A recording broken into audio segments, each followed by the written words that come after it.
Hey guys, welcome back to another one of my videos. In this video, I'm just gonna be going through a bunch of my favorite bushcraft and camping gear. I've been into camping and bushcraft for a pretty long time now, and I've been collecting gear for probably about 5-6 years. So I don't have a super long range or wide range of stuff that I've used or tested out, but from my few years and a lot of use, here is my favorite things. So jumping right into it, the tarp that I laid all this down on, it's not even that specific, but it's a brand called Free Soldier. I've had this tarp for a pretty long time now. It was just off Amazon and it's been really good to me. I've used it for a lot of different adventures and camping trips, and it's just really good. I don't love the grommets on normal tarps where it just has a hole right in it, but this has a little tagline and then a grommet and loops on each side as well, which I really like. Now it's also not just green, it's got a little bit of orange, which shows up good. And I haven't had any problem with it ripping, any holes, and no water damage, and it gets down pretty small as well. Starting then with the actual items, the first one is my Climate 20-degree sleeping bag. I've had this for 2 years now. I got it before a 21-day canoe trip in Canada during the beginning of the fall. And obviously I used it for 21 days straight, and it is still proven to be amazing. So I've used it a lot. It's got a lot of wear and tear on it. And it gets down super small, which I love. Yeah, so it's 20 degrees. It kept me perfectly warm in Canada. I had no problems with being cold there. On my winter camping trip, I was a little cold, but you're always gonna be cold while winter camping. But it packs down super tiny. It's super comfortable. It's a mummy bag. I love this thing. Would definitely recommend it. The next piece of gear is my camp chair. I was a big hater of camp chairs when I was kind of primarily into bushcraft, but then I started guiding and doing wilderness trips, and I didn't have one. And when I got one, it was very big and very clunky and very heavy and very terrible. So I got this at the beginning of this summer, actually. So it's very new to me, but I've used other people's, and I love these chairs. I've used it a ton this summer already. It's super light. It's super easy to fit back in the bag. I love the colors. REI is a great brand for this kind of stuff. And it's just proven to be great, and it's amazing when camping, like for back support and whatnot. So on bushcraft trips, I won't really bring this, but if I'm doing any other sort of camping where I can bring more gear and more stuff, I always bring this. And even just hanging out with people outside or going on climbing trips, this proves to be kind of a must. So the next thing is another sleeping bag. So this is actually not the brand right here. It's just this is actually for a sleeping pad, but I just stuff it in here because it sort of fits. But this is my summer sleeping bag. I want to say it's Coleman.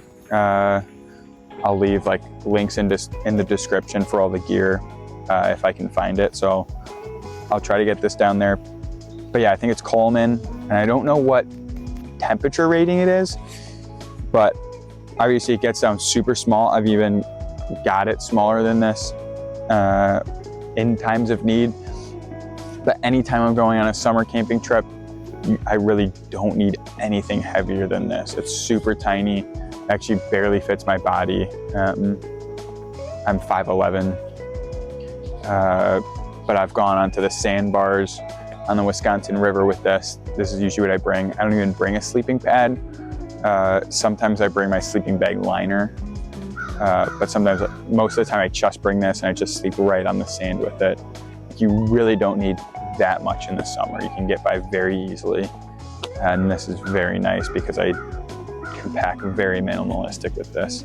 So I've had this for over 2 years and used it on many trips that I've guided, and it has proven to be fantastic.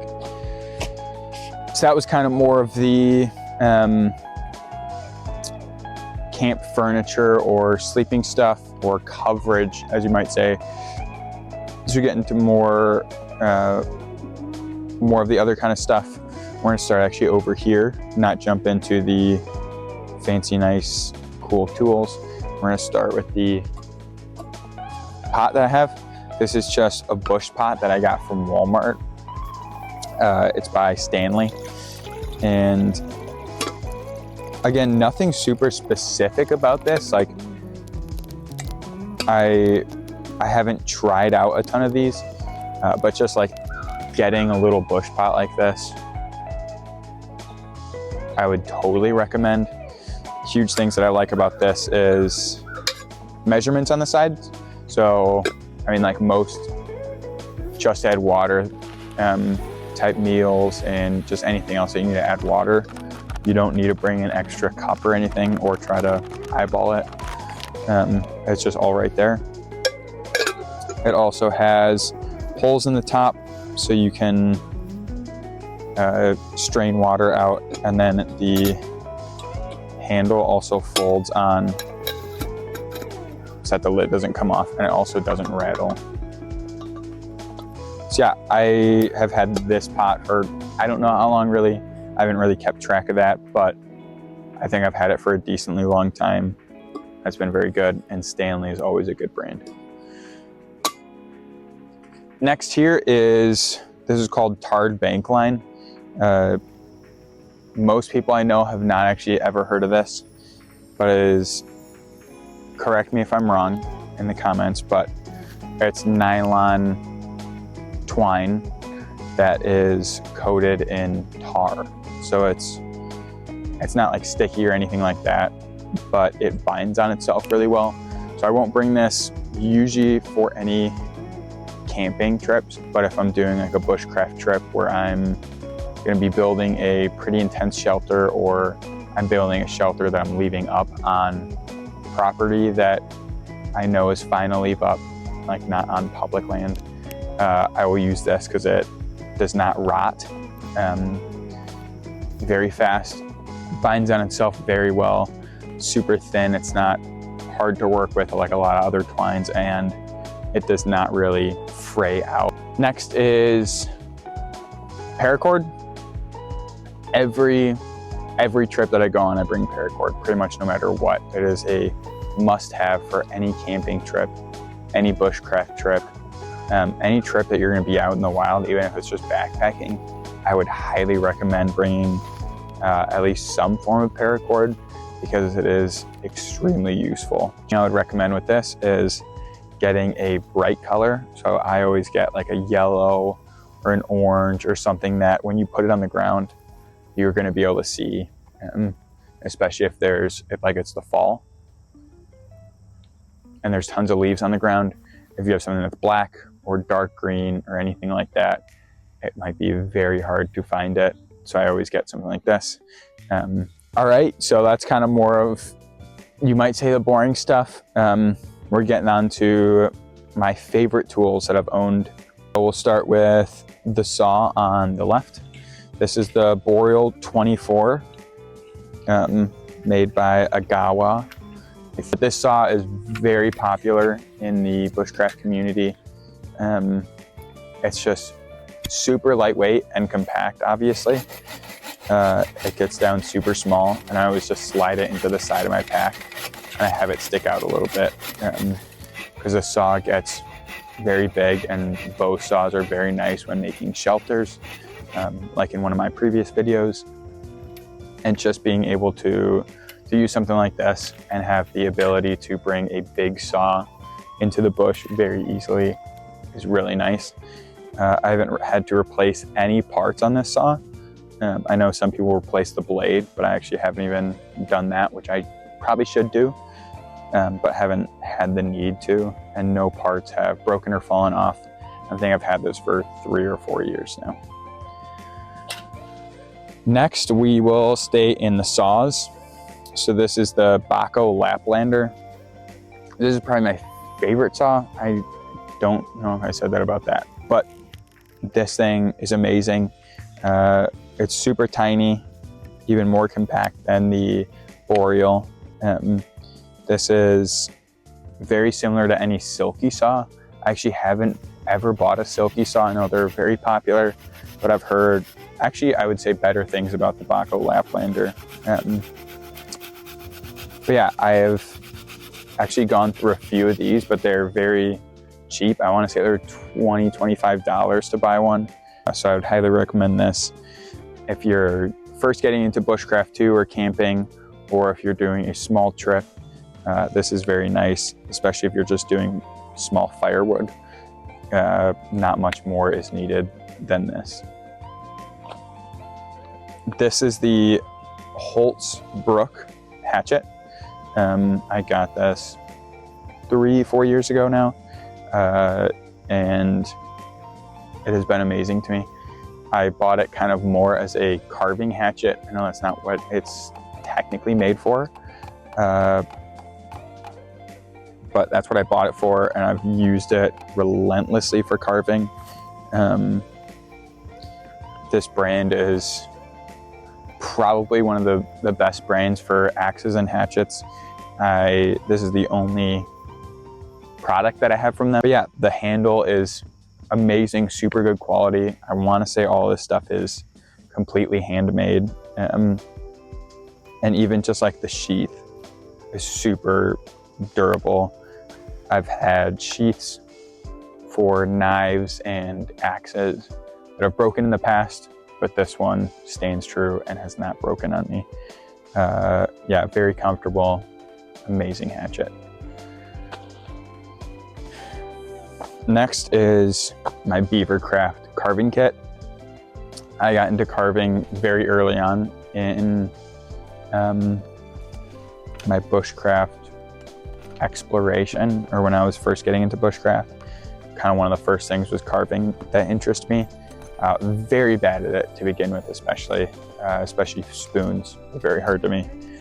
But just bought a separate knife and spoon from Bushcraft because I'd heard very good things about them, and it was actually fairly cheap for the tools by them. And then later on, I got this kit, which I want to say is like around $60, but it comes with a knife, a spoon knife, and a gouge. And realistically, you can carve the majority of anything that you want to carve that is small out of that. I've carved many spoons and many spatulas and stuff like that with it. You should go check out my spoon carving video where I use this and this a good bit. So Bushcraft, I would highly recommend just that brand because it is a very good brand for carving, and it is relatively cheap compared to other stuff as well. But this is my favorite kit. I'd recommend it for beginners that are getting into bushcraft too, especially spoon carving and stuff like that, which is also a fairly easy kind of carving compared to a lot of other things. So the next thing would be my knife. This was gifted to me by my uncle. He did a lot of research into knives and found this one because I was in need of a new knife, and this thing has been amazing. It is I'll put the name on the screen because I don't actually remember the name. Somebody commented it on my last video about gear and when I had this. So I'll put that below, but I will bring this on different camping trips with me, and I'll keep it on my hip generally, just because it's really easy to pull out of the sheath that I have. And honestly, you can bring a big knife like this in replace of a hatchet sometimes. Like on short trips, sometimes I would just bring this because it is less gear to take in than bringing a hatchet along. And also, if you keep it sharp, you really don't need a small knife either, so it can double as like a hatchet and a small knife. And it's also just nice to have on my hip, along with just, it's nice having a big knife to be able to use. Thank you guys for clicking on the video. I hope you enjoyed my favorites for camping and bushcraft. I'll again put all the links in the description that I can find to try to send me your guys' way so you can check them out. But all this gear is stuff that I would highly recommend, and you should go check out if you are a beginner or even more advanced in camping and bushcraft. So with that, peace out, you guys. See you in